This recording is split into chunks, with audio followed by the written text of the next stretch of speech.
አሎገን ሃይፐርሶኒክ አሎገን ቦለስቲክም አሎገና ሙሽቶኖካና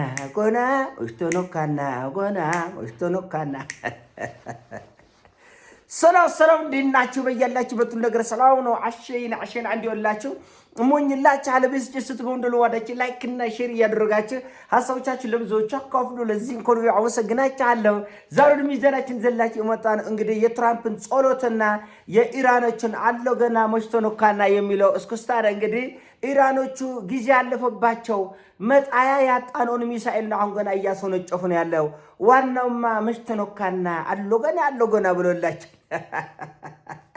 እኔኮ ሙለጭ በመረጃ በማስረጃ ነኛ ከማንም ጋር ቲፎዞ አጨብጣቢ አጎብዳጁ ነን ሳህን መረጃውን እንደ አናሊሲስ ጡመር እየሰራ ነው ለእናንተ ምናመጣላችሁ እና በእርግጠኝነት መናገር የምችለው በዓለም ላይ ራሳ አሜሪካም ሆነች ራሽያ፣ ቻይናና ሰሜን ኮሪያ በተለይ ሰሜን ኮሪያና ኢራን የትርፍ መሳሪያ እንዳላቸው እርግጠኛ ነኝ። የትርፍ ለምን እጅግ በከፍተኛ ውጥረት ለዘመናት ነው 40 ዓመት ውጥረት ውስጥ ነው የነበረው። ለምሳሌ አፍሪካ ውስጥ ከጎረቤት አገራችን ለምሳሌ ኤርትራ በጣም ጥልፍልፍና ረጅም ምሽጎች እንዳላት 100% እርግጠኛ ነኝ እነግራለሁ። ስለሌላው መሳሪያ አላውቅም፣ ግን በተለይ ከህወሓት ጋር በነበረው ከፍተኛ ውጥረት ከዛሬ ነገ ጦርነት ይፈነዳል በሚል ስጋት እያንዳንዱ ኤርትራዊ 10ኛ ክፍል እንደጨረሰ ውትድርና እንዲሰለጥንና ምሽጎች ተቆፈረው በጥንቃቄ እንዲቀመጥ ተደርጓል። ስለዚህ አንዳንድ ሀገራት የጦርነት ስጋት ከጥንት ጀምሮ የነበረባቸው ስላለ ጥንቃቄያቸውን በዛ ልክ ከፍ ይላል። ሰሜን ኮሪያ ኤክስፓየር ሊያደርግ የቆረው ቦምብ ኤክስፓየር የሚያደርገው አይመስለኝም። ነገር ግን ከስፍር ቁጥር የሌለው ሚሳኤል እንዳላት እርግጠኛ ነኝ። ኢራኖቹ ደግሞ ከዚህ የባሰ ነው። በከፍተኛ ውጥረት በመካከለኛው ምስራቅ በከፍተኛ ውጥረት የኖሩ ለ40 ዓመት ለ50 ዓመት ዛሬ ነገ ጦርነት ይነሳል እያሉ በከፍተኛ ጥንቃቄ ሲጠብቁ የነበሩ አገሮች ናቸው ኢራኖቹ። ስለዚህ ጊዜ ያለፈባቸው ወይም ደግሞ የቆዩ ስፍር ቁጥር የሌላቸው ሚሳኤሎች እንዳላቸው እርግጠኛ ነኝ። አሁን አረቦች እያለቀስ ነው። አረብ አላህ ይሁንባቸውን ጦርነት አስቆሙ እያለ ነው። ኳታር፣ ባህሬን፣ ኦማን፣ ሳውዲ አረቢያ፣ አረብ ኤሚሬት ለምን የሚቻል አይደለም።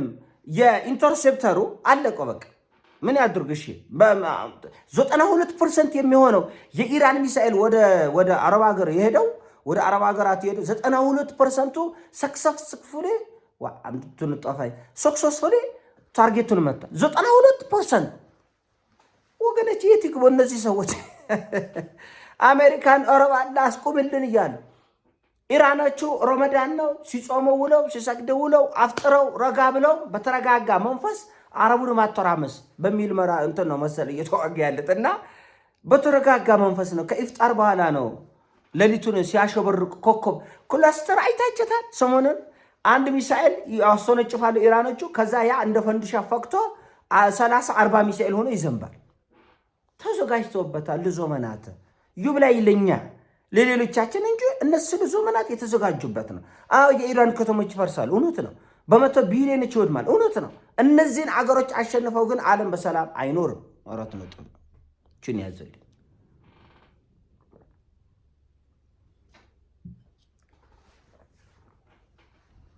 ለምን ይመስላችኋል? አሁን ሰሞኑን አንዳንድ ሆቴሎችን ኢራን መታለች። በሳዑዲ አረቢያ የሚገኙ በአረብ ኤሚሬት፣ በኳታር ለምን ይመስላችኋል? 40,000 የአሜሪካ ሰራዊት ካምፑን ጥሎ ሲፎረጥጥ የት ነው የገባው? መረጃ አላቸው? ወደ አገሩ ነው የተመለሰው? አውሮፓ ሽርሽር እያለ ነው ወይስ ቤት ሄዶ ከእናት አባቱ ጋር ፈታ ዘና እያለ ነው? የት ነው የገባው 40,000? እስቲ እናንተ ዝም ብላችሁ ገምቱ። ይሄ ሁሉ ስፍር ቁጥር የሌለ የኢራን ቦሊስቲክ እና ሃይፐርሶኒክ ሚሳኤል እየዘነበ 4 ሰው ነው የሞተ አሉ። ሌላው ሴት ሂዶ ነው ይቅርታ ተወልጋዜ ችቦ ነው እንደሚወረውሩት እነዚህ ኢራኖች ጧፍ ነው እንደሚወረውሩት። አትብላ አትራስ ጠርጥር። በእርግጥ በየትኛውም ዓለም ጦርነት ውጊያ ጀነራሎች ሌቦች ናቸው፣ ከሃዲዎች ናቸው፣ የታወቀ። በየትኛውም ዓለም በፍልስጤምና በእስራኤል ጦርነት ወላ በዩክሬን ነው በራሽያ ጦርነት በለው ይክዳሉ። ለምን ፖለቲከኞች ለምቦጫቸውን እንዳይጠሉ ሲባል ጀነራሎች 3 ሰው ነው ሞተ 2 ሰው እውነት 6 ይላል እና አሁን ደውታይት የዩክሬን ጦርነት ተመልከት። ይሄ ሁሉ ስፍር ቁጥር ዩክሬን ከ1.5 ሚሊዮን በላይ ወታደር ነው የሞተባት። ምንድነው ሞተ? እሺ ቢበዛ ይላል ከ1.5 ሚሊዮን በላይ 100 ሺህማ ራሱ የራሽያ ወታደር ወደ 100 ሺህ ሞቷል የራሽያ። ስለዚህ አንደኛ ከጄኔራሎቹ ሆነ ከፖለቲከኞቹ እውነተኛ መረጃ እንዳትጠብቅ፣ ጄኔራሎቹ ፖለቲከኞቹ እንዳያኮርፉ፣ ፖለቲከኞቹ ህዝቡ እንዳይቆጣ ጭዌ እየተግባባ ነው አይደለም። ስለዚህ አሁን ያ ሁሉ የአሜሪካ ወታደር ከነ ጄኔራል ከነ ኮሎኔል የት ነው ያለው? ሆቴል 5 ስታር ሆቴል ደቅ ብሎላችኋል እየተዝናና ጃኮዚስት ይውደም እናቱ ምን አባቱ ለዚህ ኤር ዲፌንስ ሲስተም ይምቱት።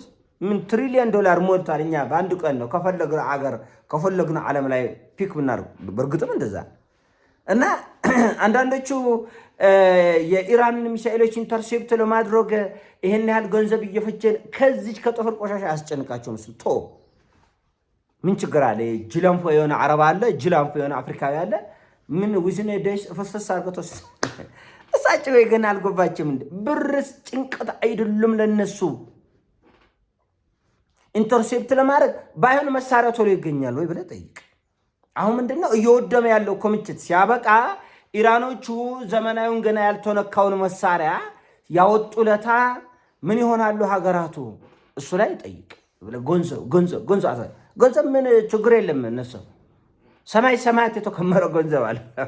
ወረቀት እኮ ነው የሚያትሙት። ሌላ ነገሩ መስለህ እንዴ? ወረቀት እኮ ነው፣ ፕሪንት ነው። ፕሪንት ይበትኑታል። እንደዛ ነው አሰራሩ። ኢኮኖሚስቶችን ጠይቃቸው። በእኛ አገር በሌላው በአገር ይሄን ብታደርግ ኢንፍሌሽን ይመጣል፣ ቀውስ ይመጣል። ለነሱ ግን አይሰራም። ለምን? ገንዘቡን በዓለም ነው የሚበትኑት፣ በዓለም ነው የሚበትኑት። እና ጭዌው ምንድን ነው? አሁን እነዚህ ኢራኖች ዋናውን ሚሳኤል አላወጡም ከጉድጓድ። ዋናው ሚሳኤል አልወጣም። እና ይሄ ያልወጣ ሚሳኤል ገና አሁን ወደ ጦርነቱ ሲወጣ የጨነቀለት የሚመጣው ይዛ ነው እንዳልኳቸው የአሜሪካኖቹ እነዚህ አረብ ሌላው ዓለም በነገራችን ላይ ተንዘራብጦ ተዘብዝፎ ነው የተቀመጠ። ተዘብዝፎ ምንም አይመጣም ማንም አይነካንም ብለው ነው የተቀመጠ። ሰሜን ኮሪያ፣ ራሽያ፣ ኢራን፣ ቻይና ያለ እንቅልፍ ነው የሚሰሩት። ያለ እንቅልፍ ሰራዊቶቻችን ያለ እንቅልፍ ነው ያደራጁት። ውጋ በለስቲ የአሜሪካ ንግረኝ አይችልም። ምን እያሰቡ እንደሆነ አሁን እሱ በሌላ ርዕስ አመጣላቸዋለሁ። ኢራን ውስጥ የኩርድ አማጽያን የሚባላሉ። እነዚህ ኩርዶች እንደምታውቁት በሶሪያም አሉ፣ በሌሎች አገሮችም አሉ። ኩርዶቹ ኃይለኛ ተዋጊዎች ናቸው። ኢራን ውስጥ ከ20 እስከ 30 ምናምን ሚሊዮን ይሆናሉ። እነዚህ ኩርዶችን አሜሪካ ለማስታጠቅ አስባለች። በቃ እንደዚህ ነው። ይሄን ስራቸው በእግርና እናንቅጠም። ከመቼ ወዲህ እንደ ጭዌን እስቲ አማክሩኝ። ከመቼ ወዲህ የት ሀገር ላይ ተደረገው? ጋዛ ላይ ገባ እግረኛ ነው ብለ ያለት ጋዛ ላይ ሲገባ ምን እንደተፈጠረ አይተናል። የተዋጋው ተዋክቶ ራሱ ጀሩሳሌም ፖስት ምንድነው ያለው? አብዛኛው የእስራኤል ወታደሮች አይምሯቸው ችግር ውስጥ ገብቷል። ዲስኦርደር ውስጥ ከጦርነቱ ትራውማ የተነሳ ማለት ነው። ዘግናኝ ነገር ከመሆኑ የተነሳ አንዳንዶቻቸው ራሳቸውን እስከ ማጥፋት እና ሌላው እኮ አውቆ ነው የሚገባበት። አሁን ለምሳሌ ኢትዮጵያን ጦርነት ውስጥ ብንገባ አውቆን ነው የምንገባበት። ምንም ችግር የለም። ያው በቃ ያው ነው ተጓትን ነው ለዘመናት ለስንት ሞት ዓመታት እንደ ባዶ በርሚል ስንንከባለል ኢኮኖሚያችንን፣ ታሪካችንን፣ ክብራችንን ስናቃውስ የኖርን ነው እና ኢራኖች ወደ ጦርነት ቢገቡት በዓለም አቀፍ ደረጃ ማዕቀብ ተጥሎባቸው ከዓለም ተገልለው በብቸኝነት በብዙ ስቃይ ነው እዚህ ያሉት። ስለዚህ ቁርጥ ቀን ነው። የዓለምን ክፋት አይተዋል። መገለልን ያውቁታል። መናቅን መሮገጥን ያውቁታል። ስለዚህ አይፈሩም። ለክብራቸው እስከ መጨረሻ ይፋለማሉ። እንዲህ አይነት ስለልቦና በመኖር ነው እንጂ በፕሮፓጋንዳ አታዳብረውም። ስለዚህ ይህ ስለልቦና የኢራኖቹ ተዋጊ መንፈስ፣ የሰሜን ኮሪያኖቹ፣ የራሽያኖቹ ተዋጊነት መንፈስ ቤትም ዓለም አታገኘ ቤትም።